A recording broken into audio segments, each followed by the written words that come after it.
우리들의 예배가 하나님 앞에 영광이 되길 원하고, 주님께서 영광으로 오셨으니 주님으로 인하여 우리도 기쁨을 누리는 복된 대림절이 되기를 간절히 기원합니다. 이 주간에 11월이 끝날 것이고 2021년도 마지막 달 12월을 맞이하게 될 것입니다. 참 어렵고 힘든 시간들을 통과해서 여기까지 걸어오셨습니다. 우리의 걸음을 실족하지 않게 하신 하나님께 감사드리고 12월 한 달 더 진실된 마음으로 하나님께 기도하면서 한 해 마무리를 잘 하시게 되기를 바랍니다. 말씀대로 365도 끝까지 잘하면서 올 한 해를 하나님 앞에 감사하게 되기를 기원합니다. 우리 성도님들 무릎을 굽히지 않고 똑바로 서신 채로 허리를 굽히셔서 팔을 쭉 뻗으시면 손이 땅에 닿으시나요? 안 닿으시나요? 젊었을 때는 쑥 숙이면 손바닥이 땅에 척 닿을 만큼 아주 유연할 때가 있었죠.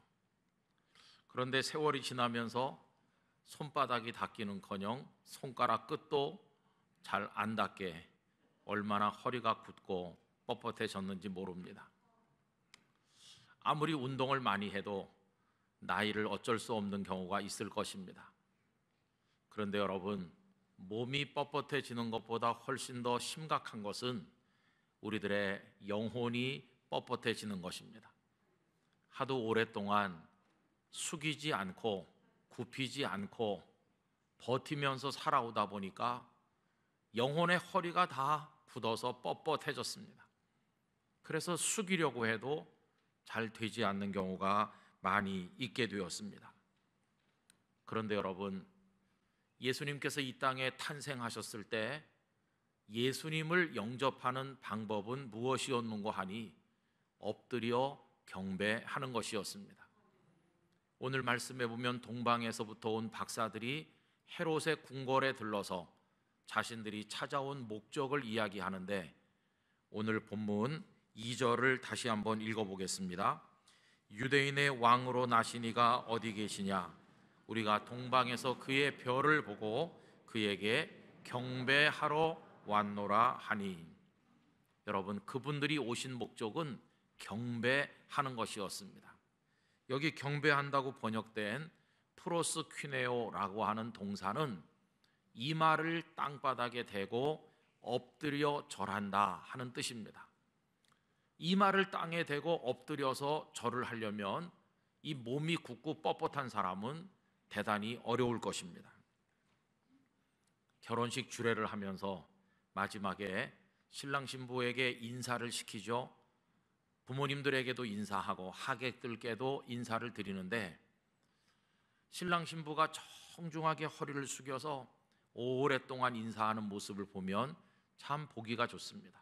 수고하신 부모님의 은혜 생각하면서 잘 살고 효도하겠습니다 하는 마음으로 인사하는 게 얼마나 좋습니까?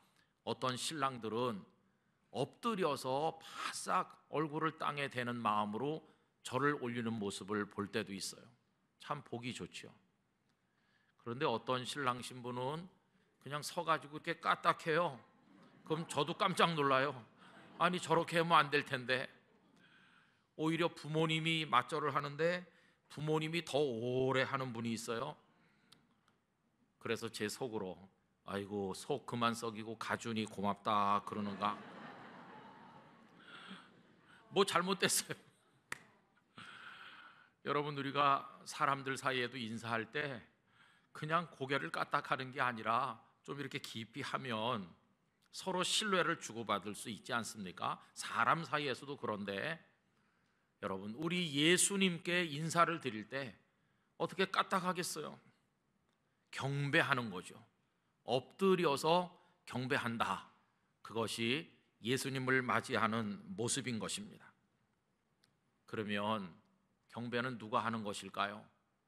오늘 말씀에는 동방으로부터 온 박사들이 경배하러 오셨는데, 여기 박사는 현명한 지혜를 가진 사람들, 또 혹은 하늘의 별들의 움직임을 관찰하면서 이 세상에 일어나게 될 여러 가지 역사적인 흐름을 가늠하는, 그래서 왕에게 조언하는 사람들이라고 생각됩니다. 여러분, 고대 근동에서는 이런 사람들이 신분이 굉장히 존귀했고 권력자들의 최측근이었고, 어떤 나라에서는 그들이 권력을 장악하여 다스리기도 하였습니다. 신분이 대단히 높다, 그런 뜻이죠. 그러니 헤롯 왕, 얼마나 오만방자한 사람입니까? 그런 사람도 찾아온 이들을 기꺼이 만난 것이죠. 만약에 찾아온 사람들이 볼품없는 사람들이라면 당장 경을 쳐서 쫓아냈을 것입니다. 그런데 동방으로부터 존귀한 사람들이 왔다고 하니까 이 분봉왕 헤롯도 그들을 만난 것이죠. 그런데 보십시오, 지체가 높고 사람들에게 존경받는 그런 이들까지도 예수님 나셨다고 하니까 찾아와서 엎드려 경배하게 된 것입니다. 그렇습니다, 여러분. 예수님을 영접하는 데는 신분이 낮은 사람이나 엎드리고 신분이 높은 사람은 뻣뻣하게 선 채로 영접하는 것인가? 그렇지 않습니다. 예수님 앞에서는 모든 사람의 신분은 다 사라지게 됩니다. 왕도, 방백도, 백성도, 그 사람이 세상에서 박수받는 슈퍼스타라고 할지라도 예수님 앞에서는 엎드려서 경배를 드려야만 한다는 것입니다. 그러다 보니까 교만한 사람, 그 영혼이 뻣뻣한 사람은 예수님을 믿고 섬기는 게 어려운 것이죠. 여러분, 예수님 앞에서는 누구나 엎드려서 절을 올려야 되는 겁니다. 그런데 가끔 세상에서 돈도 좀 많이 벌고 성공했다고 하는 사람들이 하나님을 믿는다고 하면서 교회 안에서도 뻣뻣한 사람들이 드물게 있지 않습니까? 전에도 말씀드린 것처럼 우리나라에서 성공하고 돈 많이 번 장로님이 미국에 이민 갔는데 어느 교회 가서 등록하니까 열렬하게 환영했다는 거 아닙니까? 한국에서 훌륭한 분이 오셨습니다. 그런데 그 두 내외께서 한 달쯤 후에는 교회를 옮겼다고 합니다. 왜 그러냐 하면 두 번째 주일에 가니까 첫 주에는 열렬하게 환영하던 성도들이 많이 식은 것처럼 보이고 세 번째 주일은 아는 척도 안 하는 걸로 보이니까 다른 교회로. 그런데 두 번째 옮겨간 교회에서도 똑같은 일이 반복됐고 또 옮기시고 또 옮기시고 또 옮겼다고 그러죠. 그래서 여러분, 한 30여 번 옮겼다고 그래요. 근데 그 책에 나오는 얘기의 끄트머리는 슬픈 겁니다. 그런데 더 이상 옮길 수 없게 되었다. 왜냐하면 하나님께서 하늘나라로 옮겨가셨기 때문에. 근데 문제는 뭐냐 하면 장례식을 해야 되는데 수십 개 교회를 다녔지만 어느 목사님께 장례 집례를 맡겨야 되는지 알 수가 없더라는 것이에요. 그 중에 한 교회도 내 교회라고 할 만한 교회가 없기 때문이죠. 여러분, 세상에서 뭐 부자일 수도 있고 대단한 인물일 수도 있지만 주님 앞에 나오면 그러면 안 되는 거죠.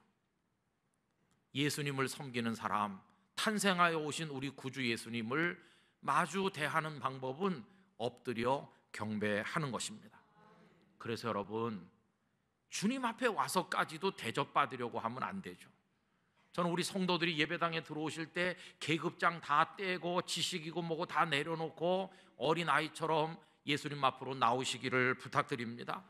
우리가 예수님을 섬기는 태도, 몸짓은 하나밖에 없는데 엎드리는 겁니다. 그 엎드림 속에 예수님을 향한 감사, 예수님께 대한 사랑, 예수님을 높이는 존경, 그게 그 몸짓 속에 다 들어있는 거죠. 그리고 여러분, 누가 예수님께 경배하는가 이렇게 한다면 거기는 어떤 차별도 차이도 없이 모두가 다 예수님께 경배하는 겁니다. 오늘 본문 2절에 보면 그들이 헤롯의 궁궐에서 뭐라고 말합니까? 유대인의 왕으로 나시니가 어디 계시느냐고 물어보잖아요. 그럼 여러분, 유대인의 왕이니까 상식적으로 말하면 누가 와서 경배해야 됩니까? 그 유대의 백성들이 와서 경배하는 겁니다. 그런데 이분들은 유대 사람이 아니고 저 먼 데서 온 이방인들이기 때문에 굳이 유대의 왕에게 이렇게까지 찾아와서 어디 계시는지 수소문해 가면서 경배를 할 필요가 있나요, 없나요? 할 필요가 없지요. 우리가 어느 나라의 대통령이 새로 취임했다고 거기까지 찾아가서 막 절을 합니까? 안 합니다. 아, 대통령이 새로 들어섰나 보다, 그냥 이러고 말죠. 이 박사들에게는 굳이 찾아와서 이렇게까지 하면서 경배를 할 이유가 없음에도 불구하고 이분들은 찾아온 것입니다. 여러분, 예수님 앞에서는 어느 나라 백성이냐가 의미가 없어진 것이, 예수님 앞에서 유대인과 이방인의 민족적 경계가 완전히 사라진 것을 보게 됩니다. 예수님은 유대인의 왕이신 동시에 이방인의 왕이시고 모든 열방의 왕이시고 모든 사람의 왕으로 이 땅에 오셨습니다. 예수님은 남자들의 왕이시고 여자들의 왕이시기도 하고 어른들의 왕이신가 하면 아이들의 왕이시기도 하고, 예수님은 지식인의 왕이시기도 하고 무학자들의 왕이시기도 하고 부자들의 왕이시기도 하고 가난한 이들의 왕이시기도 하고, 예수님은 주인의 왕이기도 하고 종들의 왕이시기도 하신 것입니다. 예수님 앞에는 어떤 사람이냐는 차이, 차별 이런 게 다 무너지는 겁니다. 같은 자리에서 같은 찬송가를 부르고 같은 성경 말씀을 가슴에 새기면서 같은 주 예수님께 다 같이 엎드려 경배한다. 이게 바로 예수님을 섬기는 방법임을 기억해야만 될 것입니다. 전라북도 김제의 금산교회에 얽혀있는 아름다운 이야기를 아시는 분들이 많으실 것입니다. 데이트라고 하는 선교사가 어느 날 그 지역 마을에 지나가게 됐는데, 거기 집안이 훌륭한 양반 조덕삼이라는 이가 살고 있었습니다. 선교사를 맞아들여서 도대체 무슨 일을 하고 이 땅엔 왜 왔는지 얘기를 하다가 큰 감동을 받았습니다. 하나님을 알게 됐고 그 예수님을 통한 사랑을 알게 됐고, 감명받은 그는 사랑채를 내주어서 교회를 시작하게 했는데, 그것이 1905년 금산교회의 시작입니다. 그런데 그 금산교회 성도 중에는 조덥삼보다 나이가 12살 적은 이자익이라는 젊은이가 있었습니다. 그는 경상남도 남해에서 태어났는데 6살에 부모님을 잃고 얻어먹으면서 방랑하다가 금산까지 흘러들어온 것을 이 조덕삼이 불쌍히 여겨서 자기 집 머슴으로 거두었고, 그 집에서 마부 노릇도 하고 허드렛 일도 하면서 살고 있었는데, 이 조덕삼은 이자익을 가만히 보더니 영특하다. 그래서 자기 아들과 같이 공부도 하게 하고 교회 데려가서 금산교회 성도가 되게 한 겁니다. 근데 이자익은 열심히 신앙생활을 했고 예수를 구주로 영접을 했고, 얼마나 교회 일을 열심히 하는지 몇 대 지나서 그 교회를 섬길, 요즘엔 없지만 옛날에는 영수라고 있었잖아요. 그런데 조덥삼도 영수가 되고 이자익도 영수가 돼서 주인과 머슴이 같이 교회를 섬기게 됐는데, 그로부터 몇 년 후에 그 교회에 장로님을 세우는 투표를 했는데 조덕삼이 된 것이 아니라 머슴 이자익이 장로로, 1호 장로로 피택이 됐어. 그럼 그 양반인 조덕삼, 그분이 화가 나고 섭섭해서 뭐라고 했을까요? 아닙니다. 이자익이 장로로 피택되던 날 그분은 성도들 앞에 나가서 이래서 복음이 위대하다고, 이것이 주님의 사랑이요 주님의 뜻이라고 하면서 얼마나 기뻐했는지 모릅니다. 조덕삼 이분은 3년 후에 장로님이 되셨죠.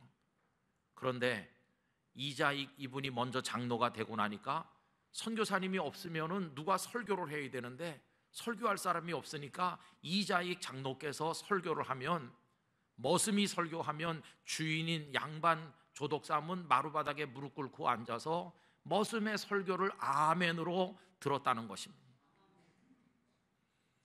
그리고 이 조덕삼은 이자익 장로님을 평양신학교에 보내서 신학을 공부하게 권면했고 모든 학비, 가족들의 모든 생활비를 다 책임지고, 이자익 이분이 목사 안수를 받아 목사님이 되고 나니까 그분을 금산교회 제2대 목사님으로 초청을 해서 머슴은 담임 목사님이 되고 주인은 장로님이 되어서 교회를 섬기는 아름다운 이야기를 만들어내었습니다. 이자익 목사님의 영성은 대단해서 13대 그리고 33대 34대 초유의 3번이나 총회장을 추대에 의해서 역임하는 훌륭한 목사님이 되었고, 이분이 대전신학교를 세워서 우리 교단의 대전신학대학교가 지금도 있질 않습니까? 여러분, 금산교에 얽혀있는 주인과 종의 신분을 뛰어넘고 그 어떤 차별도 차이도 없이 모두가 다 예수님 앞에 무릎 꿇어 엎드려 경배하여 섬기는 이 모습, 이게 바로 하나님께서 우리에게 가르쳐 주시는 신앙의 모습인 것입니다. 전 우리 영락교회 안에 남자, 여자, 어른, 아이, 그 어떤 사회적인 차이에 따라서 어떤 차별도 없이 우리 모두가 엎드려 경배하기를 원합니다. 우리 안에 그 어떤 인간적 차별도 존재해서는 안 된다는 것입니다. 예수님 오심으로 모든 사회적 차별이 다 사라지고 딱 2 종류만 남았습니다. 예수님께 경배하는 사람, 예수님께 경배하지 않는 사람. 다른 말로 환원하면 예수님을 믿어 영접하는 사람, 예수님을 거부하여 불신앙하는 사람. 또 다른 말로 바꾸면 예수님 안에서 생명의 구원을 얻은 사람, 예수님 바깥에서 멸망으로 달려가는 사람으로 나뉘게 된 것입니다. 그 외에는 어떤 차별도 차이도 없이 모두가 다 주 예수님 앞에 무릎을 꿇어 엎드려 경배하게 되었습니다. 저는 영락교회 성도들이 이런 모습으로 예수님 앞에 엎드리게 되기를 원합니다. 끝까지 엎드려 경배하는 모습으로 예수님을 섬겨 나가시게 되기를 원합니다. 온 정성을 다해서 마음을 담아서 그렇게 하시기를 부탁드립니다. 우리 지금 의자에 앉아서 이렇게 하고 있지만은 우리 성도님들의 마음만은 주님 앞에 무릎 꿇어 엎드리는 모습으로 예배하시기를 부탁드립니다. 정성껏 해야 되는 이유가 무엇일까요? 그것은 참 충격적인 일인데, 그 예수님께서 죄인인 우리들에게 먼저 엎드려 절하셨기 때문입니다. 어떻게 그분이 우리에게 먼저 엎드려 절을 하셨나? 이 상상도 못할 일이 일어난 것입니다. 여러분, 우리 가끔 사회생활 하다 보면 우리보다 연배가 높으시고 여러 가지로 훌륭하신 분이 겸손하셔서 자리에서 일어나서 우리한테 막 이렇게 인사하는 경험을 할 때가 있어요. 그럼 너무 민망해서 일어나시지 마세요. 왜 이러세요? 저는 어린 애입니다. 이렇게 해도 그분이 막 일어나서 이러면 너무 황송하고 너무 민망하잖아요. 그런데 사람 사이에서도 그런 경험을 할 때가 가끔 있는데, 여러분, 예수님이 누구십니까? 그런데 그분이 우리 앞에 엎드려서 먼저 경배를 하신 겁니다. 예수님은 어떻게 엎드리셨고 어떻게 우리에게 절을 하셨는가?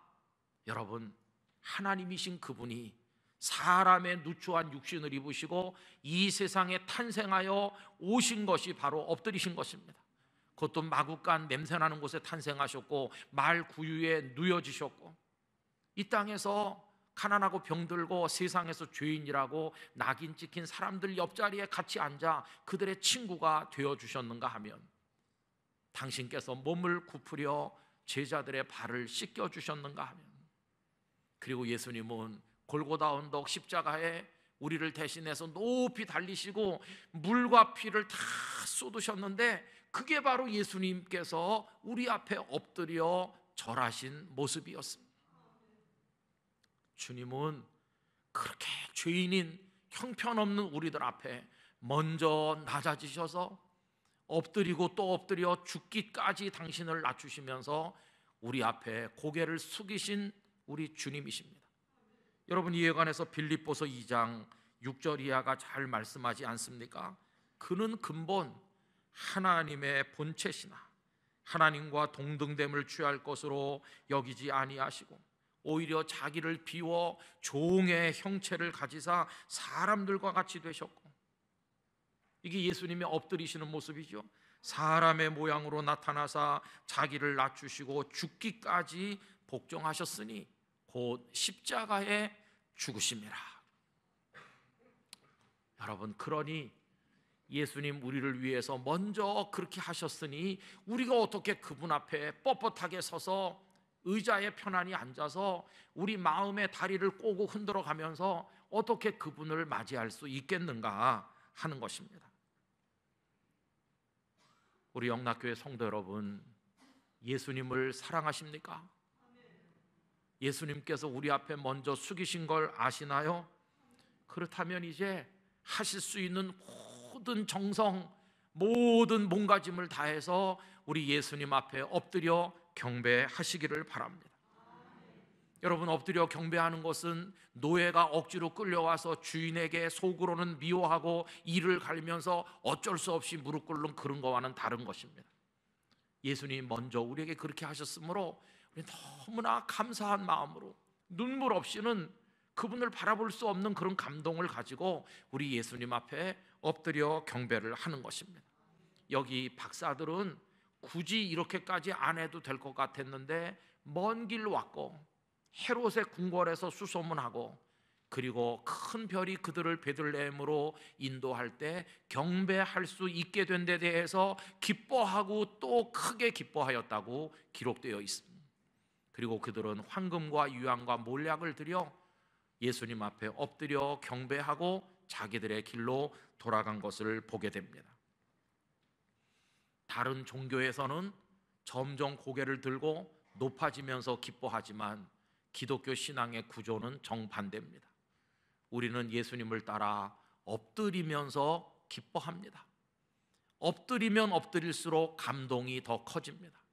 그리고 우리는 더 낮게 엎드릴수록 더 존귀해집니다.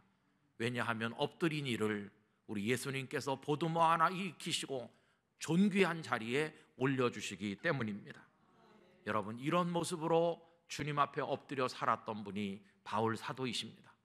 바울 사도는 서신들 속에서 자신을 소개하면서 나는 예수 그리스도의 종이라고 수도 없이 여러 군데서 말씀했습니다. 여러분, 로마 시대 때 종, 로마 시대 때 노예는 주인 앞에 바싹 엎드립니다. 그러면 바울이 억지로 그렇게 했습니까? 아니요. 날 위해 십자가 지시고 구원해 주신 내 주님의 은혜가 너무나 커서 기꺼이 나는 기쁨으로 예수님 당신의 종이 되겠습니다. 이런 마음으로 바울은 예수님의 종으로 살아가셨습니다. 그래서 바울이 천해졌나요? 버려졌나요? 아니요. 우리는 사도 바울을 누구보다 귀하게 여기고 예수님이 그를 높이 드셔서 빛나는 하나님의 사람이 되게 하시지 않으셨습니까? 성도 여러분, 세상은 너무 교만한 사람이 많습니다. 교회 안에도 교만한 사람이 많습니다. 목회자들 중에도 많고 오래 믿은 이들 중에도 많습니다. 이 교만한 자들이 내는 소음으로 인해서 이 세상이 얼마나 소란스러운지 알 수 없습니다. 요즘에는 뉴스를 보는 게 마음에 도움이 안 될 정도로 대선을 앞두고 온갖 지도자를 자처하는 이들의 이야기가 우리의 귓전을 시끄럽게 하고 있습니다. 여러분, 예수님은 가장 높으시지만 가장 낮은 자리에서 겸손함과 온유함으로 당신을 죽음에 내주면서 우리를 섬겨 우리의 주인이 되셨는데 세상은 그 반대로 가는 게 아닌가 생각이 듭니다. 이제 예수님을 통해 구원받은 우리들은 예수님처럼 엎드려 경배하는 사람으로 살기를 원합니다. 여러분, 할 말이 없지요. 그분 앞에 엎드리면 무슨 주저리 말하겠어요? 예수님 앞에서 우리가 할 말은 예수님, 당신의 종입니다. 당신께서는 저의 주님이십니다. 감사합니다. 저의 경배를 받으시옵소서. 영원히 저를 통해 영광을 받으시옵소서. 여러분, 그 말밖에는 아무 할 말이 없게 될 것입니다. 그렇게 엎드려 있으면 우리의 눈물, 우리의 기도, 우리의 안타까운 사정이 전에도 말씀드린 것처럼 엎드림이 되어서 하늘로 올려지게 될 것입니다. 여러분, 이 성탄의 계절에 대림절을 맞이하면서 우리 영락교회 모든 성도들이 엎드릴 수 있기를 간절히 부탁드립니다. 저는 우리 영락교회도 엎드려야 된다고 생각합니다. 다른 교회 성도들이 영락교회를 이렇게 우러러보고 영락교회가 높이 서 있는데 이게 뻣뻣해서는 안 되고 영락교회 공동체의 허리가 유연해서 예수님 앞에 엎드리는 교회가 돼야 될 것입니다. 교회도 엎드리고 우리 개개인도 엎드리고 그렇게 경배할 때 그것이 예수님을 영접하는 몸짓이 될 것입니다. 오늘 집에 돌아가시면 한번 해보시기 바래요. 근데 이거 안 된다고 낙심하시지 마시기 바래요. 억지로 하다 큰일 나는 수도 있으니까 좀 안 되면 얼른 펴시기 바랍니다. 그런데 영혼은 바싹 엎드리시는 훈련을 받으시기를 바랍니다. 영락교회 성도들이 그렇게 예수님 영접하고 우리 주님이 높여주시는 놀라운 은총을 경험하시기를 간절히 축원합니다.